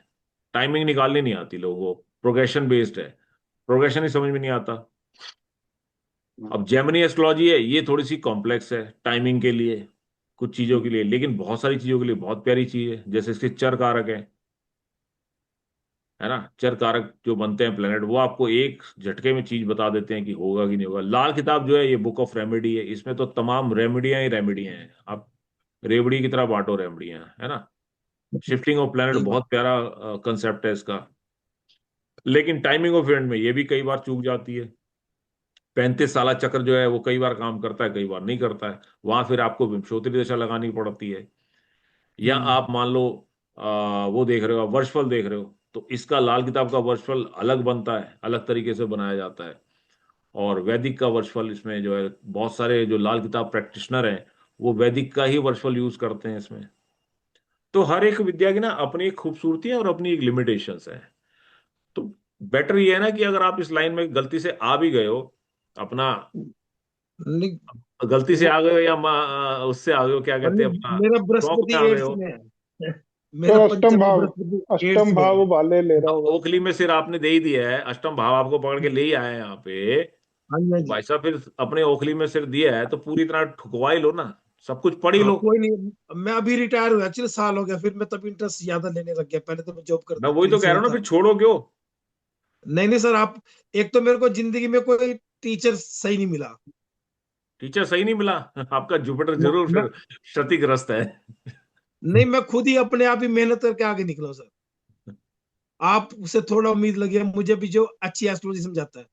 जरूर आपका ना गुरु चंडाल योग होगा कुंडली में, बृहस्पति नहीं जरूर नहीं सर, आपका मेरा राहु से पीड़ित होगा। सूर्य बृहस्पति आमने सामने है। सूर्य दूसरे भाव में, बृहस्पति अष्टम में है।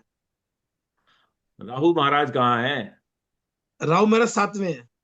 साथ में ही है ना? बस आ गया। हाँ, बस हो गया काम, गुरु चंडाली हो आप तो, साफ पता लग रहा है। ठीक। जिनको गुरु ही नहीं मिला कोई आज तक, वो अपने खुद क्योंकि के मैं गुरु क्या, होते हैं। एक गुरु हाँ, चंडाली मैं होते हैं अपने क्या?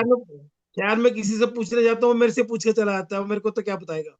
अगर मैं कोई होती है ना क्वेरी। मैंने कह दिया ना प्रभु, आप गुरु चंडाली हो। ऐसा उन्हीं के साथ होता है जिनका गुरु चंडाल योग होता है कुंडली में, है ना। चलो चलो कोई बात देखो। नहीं। अब आप जुड़े हो तो कुछ ना कुछ तो मेरा भी कर्जा होगा ना, मैंने भी आपका कर्जा देना होगा शायद। हाँ सर, वो टाइम ऑफ इवेंट घट रहा होगा अभी मेरे को, वैसे भी आप मिल गए, जिसको मुझे लगा अभी मेरे को सीख सकता हूँ यहाँ से कुछ। चलिए जी, आपका बहुत बहुत स्वागत है। हम्म। आप अपनी सीट पक्की कर लीजिए। कल हमारी गाड़ी जो है ना बुलेट ट्रेन चल पड़ेगी।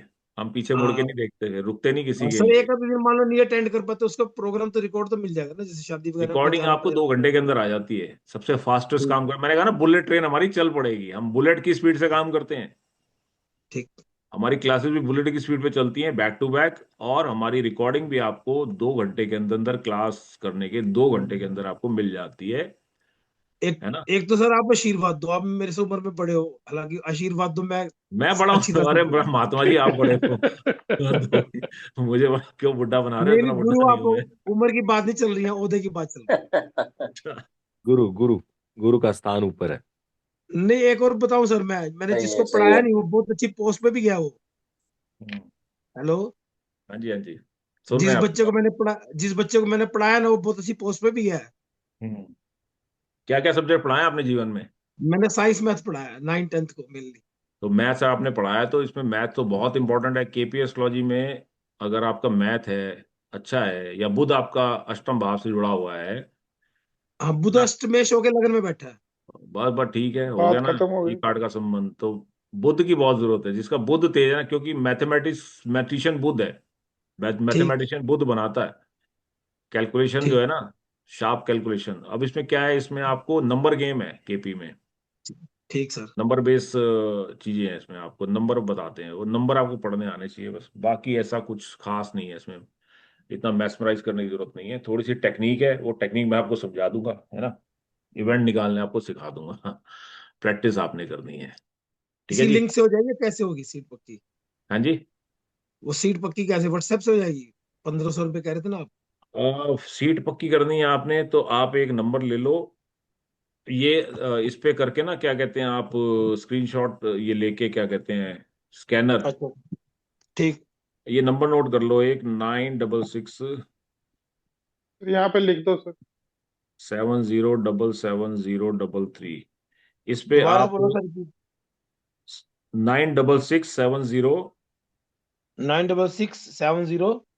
336 हाँ, 96670 77033। इस पे स्क्रीनशॉट सेंड कर दीजिए, रिया से कोऑर्डिनेट कर लीजिएगा, स्टूडेंट कोऑर्डिनेटर है रिया, वो डबल आपको। 7073। मैं रिपीट कर देता हूँ, 96670 77033, ठीक सर। है ना। हो सकता जिस गुरु की खोज आप ही मिल जाओ।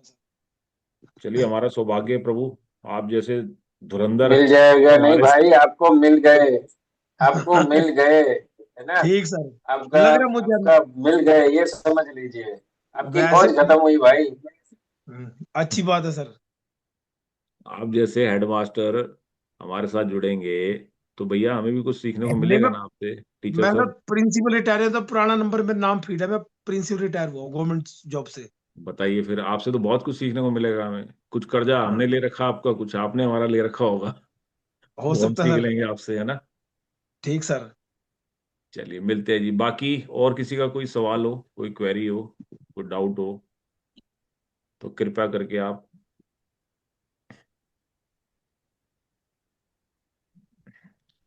चलें फिर सर जो समाप्त करें। सर जो जी सर। वैदिक के जो स्टूडेंट्स हैं उनकी क्लास अलग चलेगी सैटरडे संडे सर? वो तो उनका शेड्यूल वही रहेगा ना, सैटरडे संडे वाला। पीछे तो कल के ही अल्लाह। उनका शेड्यूल वही रहेगा, पीएमबी वालों, वैदिक वालों की classes as usual Saturday Sunday ही रहेंगी, और ये क्लासेस जो होंगी मंडे टू फ्राइडे रहेंगी। टाइम वही रहेगा, 9 PM, है ना। बस सर तो बुक्स प्रोवाइड करते रहना, ताकि हम पढ़ के आए पहले ना, उससे अच्छा होता है समझने में थोड़ा। बिल्कुल मिल जाएंगी सर, आपको चिंता मत करो, आपको पूरा समय मिलेगा। मैं तो चाहता हूँ, बल्कि अच्छा आप पहले पढ़ के आओगे तो मेरे भी दिमाग के घोड़े जो है ना, दौड़ाने का मौका मिलेगा मुझे भी। जब ब्रिलियंट स्टूडेंट आते हैं क्लास में, और वो अगर कुरेदते हैं ना, तो और मजा आता है फिर, है मेरे ना। शहर में मुझे कोई नहीं समझा पाता मेरी क्वेरी को, मैं पूछने जाऊँ उल्टा मेरे से सीख के चले आते हैं। वो आपका कसूर नहीं है, वो आप योग ऐसा लेके बैठे हो ना। बाकी कौन से सिटी से बोल रहे हो आप। मैं कैथल हरियाणा। बस बस, बड़ा फिर वही बात कर दी आपने। अब जाटों के बारे में तो वैसे ही बहुत फेमस है चीजें, हैं मैं संजय अरोड़ा पंजाबी जी। हूँ। जी ये सर। हमारे करनाल वाले बैठे हैं, अरोड़ा, डॉक्टर अरोड़ा साहब, है ना। अच्छा, मैं कैथल से हूँ, मैं चावला हूँ बाय कास्ट। अच्छा संजय जी पड़ोसी मिल गए आपको। अच्छा। अच्छा रहेगा सर, हम्म। बढ़िया रहेगा। चलिए इंतजार ठीक है है सर फिर, है ना, फर्स्ट समाप्त क्लास करते का। हैं। जी सर। ठीक है। नागेश जी कुछ पूछ रहे हैं क्या, कुछ कह रहे हैं मिस्टर नागेश। नागेश जी कुछ पूछ रहे हैं, उसका म्यूट है शायद। अनम्यूट कर नागेश जी लीजिए म्यूट मिस्टर हटाइए। नागेश। हाँ, अनम्यूट हो गया। Yes. The difference between KP astrology and Vedic astrology, sir? There is no difference at all. Nothing. Nothing. Only Shri Krishna Murthy ji has elaborate few topics of Vedic astrology, like Bhav Chalit and the planet responsible for each event. Yes. That is Sublord. Who becomes a Yeah. Sublord? That he has elaborated in a very decent way. He Huh. gave us a theory to Yeah. identify whether the event will occur and when the event will occur, timing of event.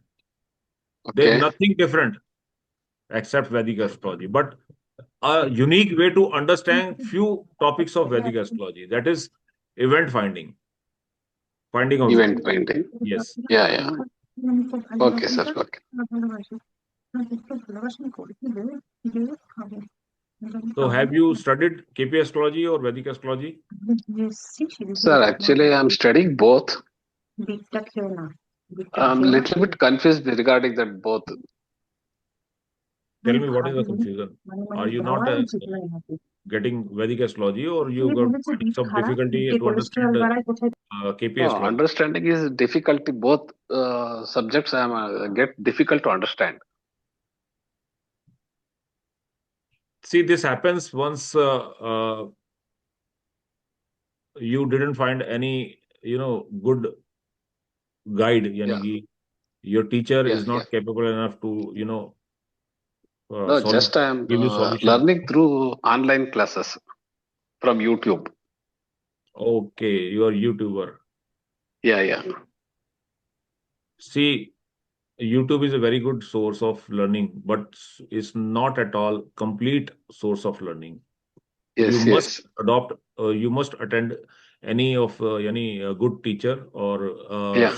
systematical, course is required. Yes. So I'll request you to join anyone, any Yeah. teacher, है ना, who can Okay, give sir. you systematical knowledge from A to Z. Okay. YouTube Okay. doesn't give you A to Z, Okay. right? Okay, sir. शुरुआत वहीं से होती है. Everybody starts from YouTube only, but at the Yeah. end of the day, confusion more. It happens like confusion. You create confusion only. इसमें क्या होता है कि हमारा डाउट को डिस्कस करने के लिए टाइम नहीं मिलता किसी That's से why you need a discuss teacher. करना. That's why you need a guide. You need Yeah. a guru, right? Yes. Okay. When guru comes into your life Yeah. brightens automatically. Okay. Okay, sir. See you then tomorrow, Yeah. 9 p.m. Yeah. Whosoever is coming, I gave you the number. You can contact Ria on this number. I once again flash this number, 96670777033. You can contact her tonight itself or in the day tomorrow to Okay. attend from tomorrow's workshop, right? Okay, sir. Okay.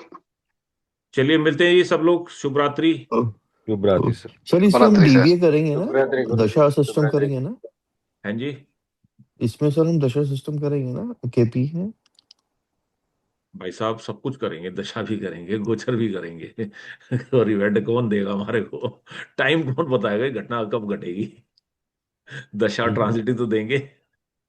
क्या हो गया सौरभ जी? मुझे पता 3:30 बज रहे हैं, लेकिन थोड़ा 6 सा बज गए घंटे सर. मार लिया. 6 बज गए?